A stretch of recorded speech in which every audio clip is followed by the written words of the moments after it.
Alright, in this text, we again have a very short and brief passage because we are doing a GT paper. And on the second page, we have questions which state true, false, and not given. पहले तो मुझे ये बताइए filling the blanks एक MCQs है। MCQs है क्योंकि already आपके पास तीन ऑप्शंस अवेलेबल है, ट्रू, फॉल्स, नॉट गिवन। आपने बस बताना है कि स्टेटमेंट ट्रू है, फॉल्स है कि नॉट गिवन। दो बातें बताऊंगा, तीसरी खुद ब खुद निकल आएगी। ठीक है, इंस्ट्रक्शंस पढ़ लेते हैं। स्टेटमेंट ट्रू तब होगी अगर वो एग्री कर जाएगी इंफॉर्मेशन के साथ, और फॉल्स तब होगी अगर वो कॉन्ट्राडिक्ट कर जाएगी। बस ये दो बातें याद रखनी हम। ठीक है, अब इसकी स्टोरी समझ लेते हैं। लेट्स सपोज अगर मैंने कह दिया ना कि ये स्टेटमेंट ट्रू है, मैं इसको ट्रू मार्क कर रहा हूं, तो फिर इसकी कुछ कंडीशन है जो फुलफिल होनी चाहिए। पहली कंडीशन, ये 100% मैच करनी चाहिए। 100%, 99 की बात नहीं कर रहा मैं, 100%। ये वाली इंफॉर्मेशन 100% मैच होनी चाहिए टेक्स्ट की इंफॉर्मेशन के साथ। अब हमें ये पता है कि आइल्स में ये वाली लाइन एज इट इज तो लिखी नहीं हुई है, तो जब हम मैच की बात करते हैं, हम वर्ड मैचिंग की बात नहीं कर रहे हैं, हम सेंस मैचिंग की बात कर रहे हैं। जो इस लाइन की सेंस है, वो सेंस टेक्स्ट में जाके मैच होनी चाहिए 100%। अगर तो वो ऐसे ही मैच हो रही है जैसे यहां पे लिखा हुआ है, then the statement is true. For example यहां पे लिखा हुआ है जी, everyone is obliged to pay 3% tax on goods they bring into Singapore. Now, actually, the statement is talking about those people who are bringing something into the Singapore. वो कहीं और से सिंगापुर आ रहे हैं। एवरीवन, एवरीवन का मतलब है कि किसी को भी छूट नहीं है। Every person has to pay 3% tax on goods. Goods हो गया कोई भी प्रोडक्ट जो आप लेके आ रहे हैं। ठीक है, अगर तो पेपर में उन्होंने एक्सेप्शंस दी हुई कि ये 3% पे करेगा, ये 2% पे करेगा, ये 1% पे करेगा और इसको फ्री है, फिर ये स्टेटमेंट मैच हो रही है, फिर तो कॉन्ट्राडिक्ट होगी। कॉन्ट्राडिक्ट के लिए कोई ना कोई बात इसमें से जो है ना प्लस माइनस कर देंगे, या तो टैक्स की अमाउंट चेंज कर देंगे, या गुड्स की कोई टाइप बता देंगे, या एवरीवन को वो नॉमिनेट करके इस पे स्पेसिफिक कर देंगे, कुछ ना कुछ। अगर तो ये एज इट इज मैच हो जाएगी तो ट्रू है, और अगर इसमें कॉन्ट्राडिक्शन होगा एक वर्ड का भी, तो ये फॉल्स में चली जाएगी। और अगर आप ये बात मैच करने की कोशिश करते हो और ये बात पूरी मैच ही नहीं हो रही, आधी बात मैच होती है, क्वार्टर बात मैच हो जाती है, something is missing, that is always not given. So आपने माय डियर फ्रेंड सिर्फ ट्रू और फॉल्स मैच करना है। नॉट गिवन होगा तो वो ऑटोमेटिकली निकलेगा। नॉट गिवन कभी भी निकालना नहीं है, दैट इज ऑटो। आपने बस देखना है ट्रू है कि फॉल्स है। गुड। एक टिप ट्रू फॉल्स की, ये क्वेश्चन हमेशा सीक्वेंस में होते हैं, इसलिए अगर आप ये सारे नहीं भी पढ़ के जा रहे हैं ना, कोई मसला नहीं है। आप एक पढ़ लें, दो पढ़ लें, और पैराग्राफ को शुरू से सीक्वेंस से पढ़ना शुरू करें, you will find answers. Good. ठीक है जी, again you go 5 questions, maximum 7 minutes.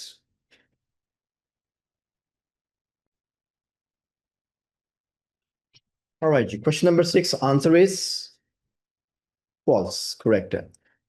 Question statement कह रहे हैं जी, everyone is obliged to pay 3% tax on goods, यहां तक एक ही word, they bring into Singapore. Reference दे जी, फॉल्स क्यों है?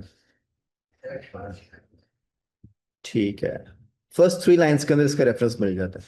वैसे तो उन्होंने लिखा है कि 3% goods and services tax is levied. Levied का मतलब होता है चार्ज करना on the sales of all good imported into Singapore. वैसे भी इसमें सेल्स की बात करें, ये बात क्वेश्चन में लिखी नहीं हुई है, तो फिर ये काइंड ऑफ नॉट गिवन में जा सकता था। मगर अगर आप ये बाकी के स्टेटमेंट्स पढ़े ना, यहां से ज्यादा क्लियर हो जाता है। उन्होंने लिखा है कि अगर आप विजिटर हैं, रिटर्निंग सिटीजन है, या परमानेंट रेजिडेंट है ऑफ सिंगापुर के, तो फिर आपको मे बी रिलीफ दे दें। कौन सा रिलीफ? आपको मे बी टैक्स चार्ज ना हो। इसका लगे every one is not charge, there is a condition, conditional है, तो इट मीन्स कि ये फॉल्स है। तो एवरीवन वाली जो बात है ना, वो कॉन्ट्राडिक्ट हो गई है। हमने भी शुरू में बात की थी कि अगर आप किसी भी स्टेटमेंट को ट्रू कहेंगे, इट हैज टू मैच 100%। आप ये कह लें कि यहां से लेके यहां तक सारी बात मैच हो रही है, ये 99% मैच हो गई है, सिर्फ एवरीवन वाली बात जो है ना वो कॉन्ट्रडिक्शन में आ गई, क्योंकि सबको नहीं है। विजिटर्स को, रिटर्निंग सिटीजन्स को और परमानेंट रेजिडेंट्स वालों को छूट है टैक्स के ऊपर। So this is contradicting. So अगर एक वर्ड भी कॉन्ट्राडिक्ट हो जाए ना तो इंफॉर्मेशन चेंज हो जाती। दैट्स वो 100% वाला फॉर्मूला याद रखना। So that's my answer is false. What about number 7? You said it's true. ठीक है, यहां पे लिखा है कि you can reclaim tax on purchases made in certain shops. ये सर्टेन शॉप्स का क्या मतलब हुआ?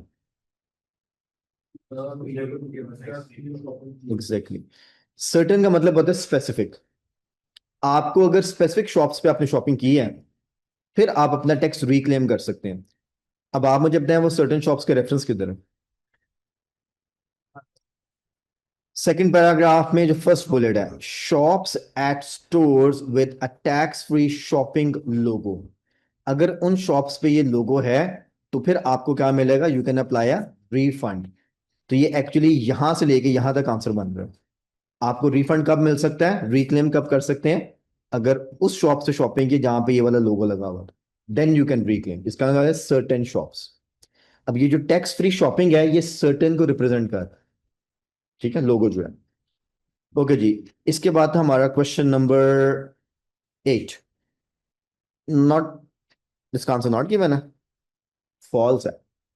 If you have spent a total of $150 on your purchase you can get a tax refund. ये बिल्कुल उसके नीचे वाली लाइन में लिखा हुआ है। या तो आपको रिफंड मिलेगा आपने एक ही शॉप पे $100 की शॉपिंग की हो, या आपने ओवरऑल $300 की शॉपिंग की हो, तब आपको रिफंड मिलेगा। ठीक है, तो ये वाली बात जो है ना आपकी कॉन्ट्राडिक्ट हो रही है। वहां पे लिखा है टोटल शॉपिंग ऑफ 150, तो यहाँ पे 300 है, अमाउंट कॉन्ट्राडिक्ट है। इसका मतलब है कि आपको रिफंड नहीं मिल सकता। Good, so it means you have to pay the tax. Tax आपका रिटर्न नहीं होगा।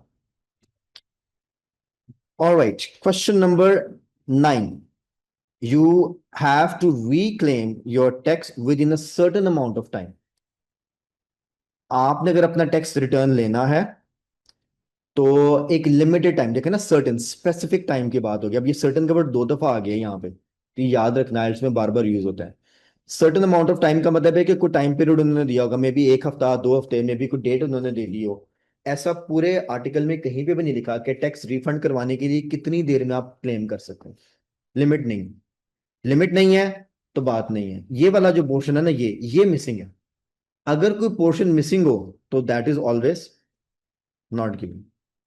ये वाली बात तो लिखी हुई है, आप टैक्स को रिक्लेम कर सकते हैं। गुड सर, ट्रू फॉल्स के चक्कर में नॉट गिवन भूल गए हैं, कोई बात, अब आइंदा आपको याद रहेगा। आखिरी क्वेश्चन है जी, you will be charge a certain amount of administration when you get the tax back. इसको जरा डिवाइड कर लेते हैं।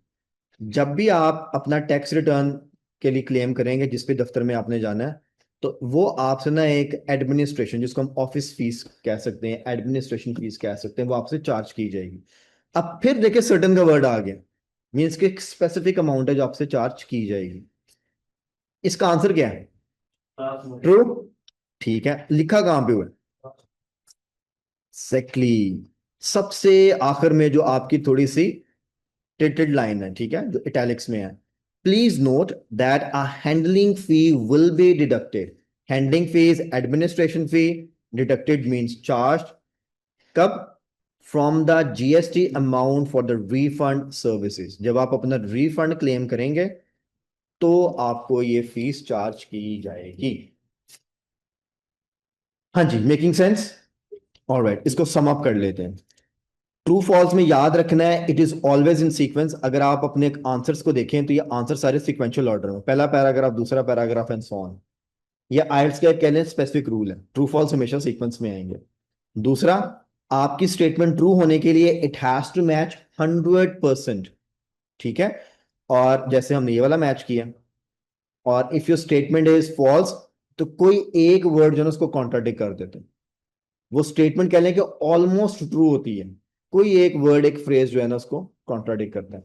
इसलिए अगर आप ट्रू फॉल्स को ढूंढते हैं तो हमेशा बस देखें कि 100% मैचिंग हो रही कि नहीं हो रही। Same sense, true, contradict, false. और अगर मिसिंग इंफॉर्मेशन है जैसे यहाँ पे देखा है तो हमेशा नॉट गिवन। तो मैंने जब सॉल्व करना, मैं तो सिर्फ ट्रू और फॉल्स ढूंढता हूँ, नॉट गिवन ऑटोमेटिकली आता। गुड। ठीक होगा।